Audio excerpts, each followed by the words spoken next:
అనంతపురం జిల్లా అనంతపురం రూరల్లోని రాచన్నపల్లి గ్రామ సమీపంలోనే ఉన్న ఎంవైఆర్ కళ్యాణ మండపం వద్ద జిల్లా మహానాడు కార్యక్రమానికి సంబంధించిన ఏర్పాట్లను అనంతపురం జిల్లా టీడీపీ అధ్యక్షుడు వెంకట శివుడు యాదవ్, అనంతపురం అర్బన్ ఎమ్మెల్యే దగ్గుపాటి ప్రసాద్ తదితరులు బుధవారం సాయంత్రం 5:35 సమయంలో ఎంవైఆర్ కళ్యాణ మండపం వద్ద రేపు నిర్వహించే అనంతపురం జిల్లా మహానాడు కార్యక్రమానికి సంబంధించిన ఏర్పాట్లను పరిశీలించడం జరిగింది.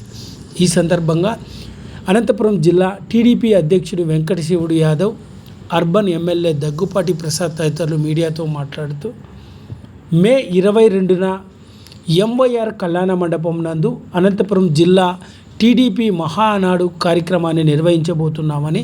ఇందుకు సంబంధించిన జిల్లా నలుమూల నుంచి వచ్చే కార్యకర్తలకు ఎలాంటి లోటుపాట్లు లేకుండా అన్ని ఏర్పాట్లు పూర్తి చేస్తున్నామన్నారు. రేపు జిల్లాలో నలుమూల నుంచి వచ్చే కార్యకర్తలకు అన్ని వసతులు ఏర్పాటు చేస్తున్నామని,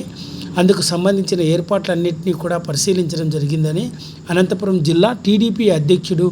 వెంకట శివుడు యాదవ్, అనంతపురం అర్బన్ ఎమ్మెల్యే దగ్గుపాటి ప్రసాద్ తదితరులు పేర్కొన్నారు. ఈ కార్యక్రమంలో హరి, రాయల్ మురళి, ఆదినారాయణ, నర్సానాయుడు, పలువురు తెలుగుదేశం పార్టీ సీనియర్ నేతలంతా కూడా అనంతపురం జిల్లా మహానాడు ఏర్పాట్లను పరిశీలించారు.